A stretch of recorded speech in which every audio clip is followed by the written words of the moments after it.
Good morning all of you. आज की हमारी चर्चा का विषय है राष्ट्रीय आय की विभिन्न धारणाएं एवं समुच्चय, basic concepts of national income and aggregates.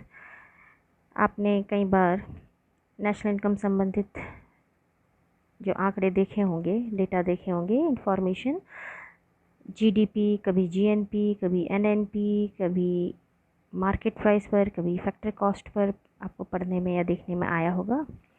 आज इन्हीं डिफरेंट कंसेप्ट्स पर हम बात करेंगे। मुख्य तौर पर जिन कंसेप्ट्स पर हमारा फोकस रहेगा वो है gross domestic product at market price, बाजार कीमत पर सकल घरेलू उत्पाद।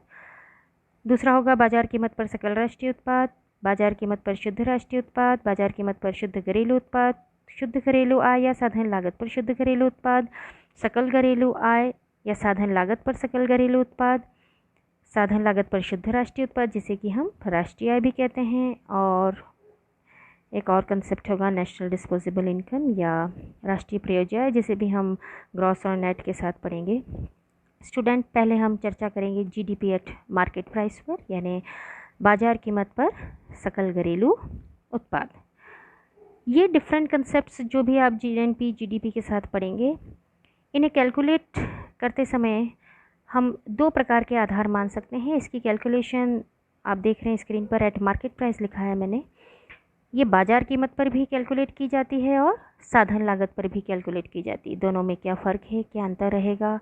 कभी हम ग्रॉस पर चर्चा करते हैं, कभी हम नेट संबंधित डेटा देखते हैं यानी शुद्ध, तो क्या डिफरेंस रहेगा? कभी हम डोमेस्टिक कह रहे हैं, कई बार हम नेशनल वर्ड का प्रयोग करते हैं, तो क्या इनमें फ़र्क रहेगा, इस पर भी हम बीच बीच में चर्चा करेंगे। पहला कंसेप्ट हम शुरू कर रहे हैं जीडीपी एट मार्केट प्राइस, बाजार कीमत पर सकल घरेलू उत्पाद। ये सकल घरेलू उत्पाद क्या है?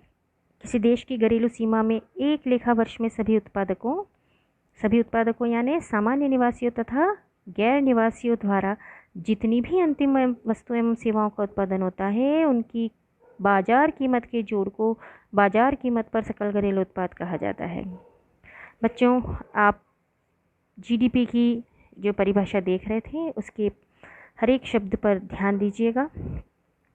हमने जीडीपी को कैलकुलेट करने के लिए मुख्य तौर पर दो वेरिएबल लिए हैं मेनली। आप फॉर्मूला भी देख सकते हैं, GDP at market price equals to P into Q. So P defines market price या जनरल प्राइस, जो प्रचलित कीमत है, आप उसे मार्केट प्राइस भी कह सकते हैं, and Q for the quantity produced in a year, उस अकाउंटिंग ईयर या उस फाइनेंशियल ईयर में कितनी वस्तुओं एवं सेवाओं का उत्पादन हुआ है। फॉर्मूला आप हिंदी में भी देख सकते हैं, GDP at market price equal to बाजार कीमत इंटू यानी मल्टीप्लाई अंतिम वस्तुओं एवं सेवाओं की मात्रा। यदि हम बाजार कीमत को अंतिम वस्तुओं एवं सेवाओं की मात्रा से गुणा कर दें तो जो वैल्यू मिलेगी वो होगी जीडीपी एट मार्केट प्राइस।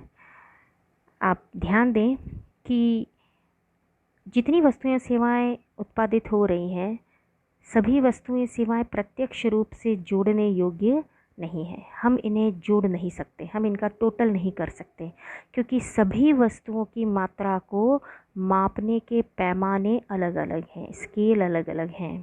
किसी को हम क्विंटल में मापते हैं, किलोग्राम में मापते हैं, कुछ मिलीग्राम में भी मापा जाता है कई बार कुछ वस्तुएं, जैसे सोना चांदी या जो बहुमूल्य धातुएं होती हैं। इसी प्रकार से कुछ को हम बैरल्स में मापते हैं, कई बार हम लीटर में मापते हैं। इसी प्रकार से कुछ कमोडिटीज़ ऐसी होती हैं जिनको हम संख्या में देखते हैं, जैसे कार्स का कितनी मैन्युफैक्चर हो रही हैं, या कई प्रकार के ऐसी कमोडिटीज़ होती हैं जिन्हें हमें संख्या में मापना होता है। तो आप देखेंगे कि सभी वस्तुएं एवं सेवाएं जितनी भी उत्पादित हो रही हैं वो प्रत्यक्ष रूप से जोड़ने योग्य नहीं हैं। तो चूँकि उन्हें नहीं जोड़ सकते हैं तो हम किसे जोड़ सकते हैं? इनमें सबसे कॉमन क्या चीज़ है? प्राइस। कि सभी वस्तुएं सेवाओं को हम किस रूप में देख सकते हैं, उसका मूल्य कैसे ज्ञात कर सकते हैं? कीमत के द्वारा। जब हम उन वस्तुओं की मात्रा को कीमतों से गुणा कर दें, अपनी अपनी कीमतों से, और फिर हम उनका जोड़ लें तो हमें जीडीपी एट मार्केट प्राइस मिलेगा। आप कहेंगे बाजार कीमत किसकी? प्रत्येक वस्तु की अपनी बाजार कीमत होगी और प्रत्येक वस्तु की अपनी क्वांटिटी होगी। तो जितनी वस्तुएं हैं उनकी टोटल क्वांटिटी जो कि उस फाइनेंशियल ईयर में प्रोड्यूस हुई है, मैन्युफैक्चर हुई है या प्रोडक्शन हुआ है, जैसे गेहूं का प्रोडक्शन भी है तो कितना आपके यहाँ ऑयल प्रोड्यूस हुआ है या कितनी कार मैन्युफैक्चर हुई है, तो ये सभी आप डायरेक्टली तो जोड़ नहीं सकते। इसलिए हमें क्या करना होता है, प्रत्येक प्रकार की वस्तुओं एवं सेवाओं को उनकी अपनी कीमतों से पहले गुणा करेंगे और जो भी मूल्य प्राप्त होंगे उन्हें आपस में हम जोड़ेंगे और इससे जो वैल्यू मिलेगी वो होगी जीडीपी एट मार्केट प्राइस।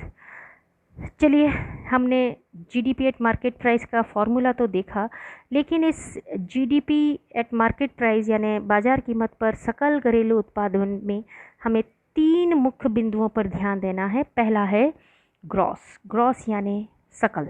हमने क्यों बार बार सकल घरेलू उत्पाद कह रहे हैं बच्चों? सकल घरेलू उत्पाद से तात्पर्य होगा इसमें मूल्यह्रास, डेप्रिसिएशन या स्थिर पूंजी पदार्थों के उपभोग का मूल्य भी शामिल होता है, एक्सक्लूड नहीं किया गया है, ये ऑलरेडी इंक्लूडेड है। अगर हम इसे माइनस कर देते तो ये सकल शुद्ध बन जाता। क्या बन जाता? सकल शुद्ध बन जाता। लेकिन हमने इसमें से, इस मूल्य में से, कौन से मूल्य में से? वस्तुओं और सेवाओं की मात्रा को जब हमने उनकी बाजार कीमत से गुणा किया तो इनमें जो मूल्यह्रास पर खर्च हुआ होगा, जो व्यय हुआ होगा, उसे भी जोड़ा हुआ है, उसे माइनस नहीं किया है, इसलिए हम इसे सकल कह रहे हैं। क्या कह रहे हैं? सकल। यदि हम माइनस कर देते तो ये सकल क्या हो जाता? शुद्ध यानी नेट। लेकिन ये ध्यान क्या है? सकल। तो यदि आपसे कभी पूछा जाए एग्ज़ाम में या कहीं भी कि ग्रॉस से क्या मतलब है, ग्रॉस का मतलब होगा सीधा कि जिसमें मूल्यह्रास या कंजम्पशन ऑफ फिक्स्ड कैपिटल या रिप्लेसमेंट कॉस्ट भी इसे कहा जाता है, कि मूल्यह्रास को माइनस नहीं किया है। बच्चों, हम इस पर विस्तृत चर्चा आगे कर रहे हैं, जो नेक्स्ट कंसेप्ट हम पढ़ने जाएंगे उस पर मैं बात करूंगी कि ये मूल्यह्रास है क्या। जब भी हम वस्तुएं सेवाएं बनाते हैं तो कुछ आप मूल्यह्रास से भी ज़्यादा एक वर्ड है जिससे आप फैमिलियर होंगे, परिचित होंगे, वो है घिसावट। आपने देखा होगा कोई भी मशीन हम काम में लेते हैं या किसी भी प्रकार के औजार को भी काम में लिया जा रहा होता है तो उसमें कुछ न कुछ घिसावट होती है। अब ये घिसावट होती है तो इस घिसावट पर हमें खर्च करना होता है, यानी कि कोई टूल चेंज करना है किसी मशीन का, या उसकी ग्रीसिंग करनी है, या उस मशीन का कोई पार्ट चेंज कर देना है, ये सभी कहलाता है मूल्यह्रास या स्थिर पूंजी पदार्थों के उपभोग पर व्यय। इसे आप प्रतिस्थापन व्यय भी कहते हैं।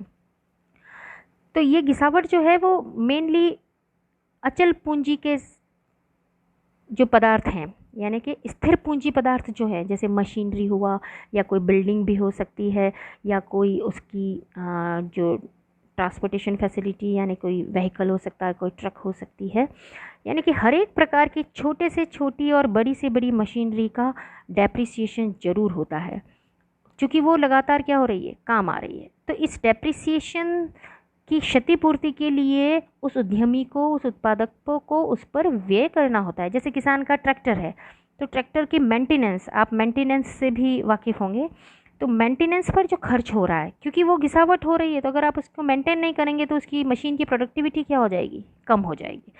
तो ये जो मूल्यह्रास, घिसावट या स्थिर पूंजी पदार्थों का उपभोग एक ही टर्म है और एक ही बात को की व्याख्या करती है कि जो घिसावट है वो टूट फूट भी हो सकती है मशीनरी में, और कई बार अप्रचलन भी हो सकता है, जिसे आप ऑब्सोलेंस भी कहते हैं हम। और सामान्य टूट फूट यानी नॉर्मल वेयर एंड टेयर जो होते हैं उस पर भी हमें खर्च करना होता है ताकि वो मशीन अपनी पूरी एफिशिएंसी के साथ काम करती रहे।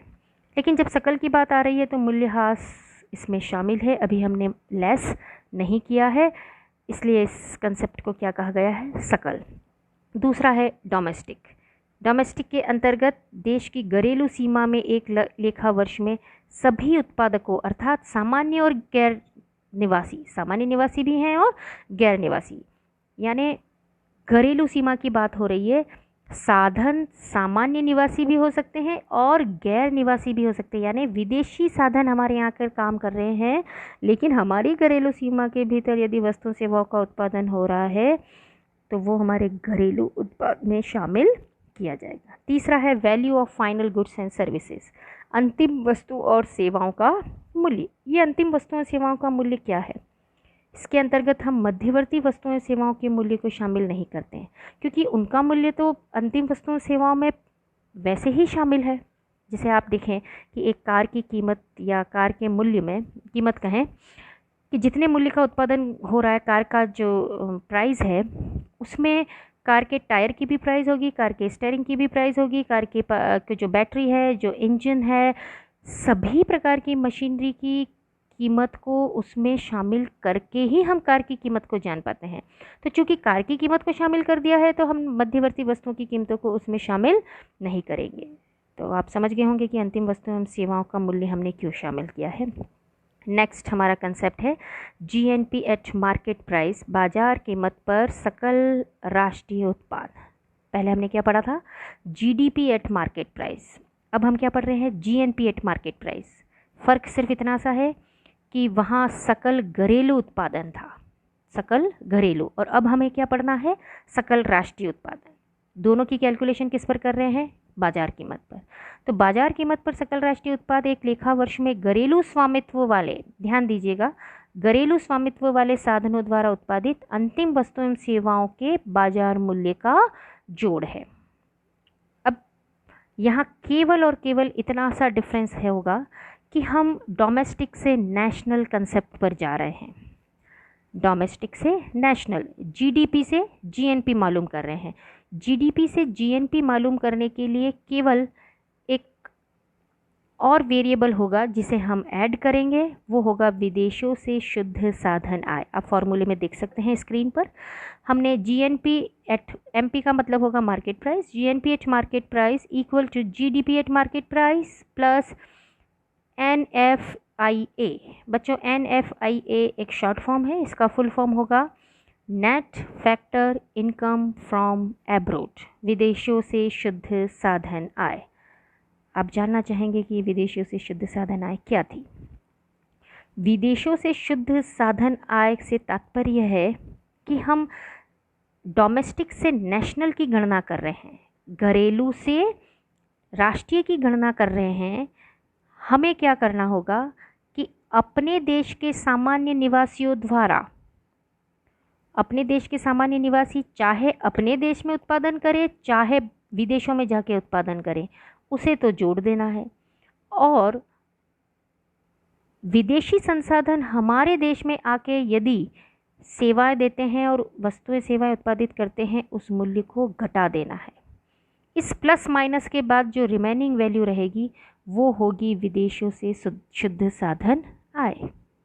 यदि विदेशों से शुद्ध साधन आय धनात्मक होती है तो सकल राष्ट्रीय उत्पाद यानी जीएनपी जीडीपी से अधिक होगा, और यदि विदेशों से शुद्ध साधन आय ऋणात्मक होती है, एनएफआईए ऋणात्मक होती है, तो जीएनपी जीडीपी से कम होगा। आप फॉर्मूले को फिर से ध्यान से देखें।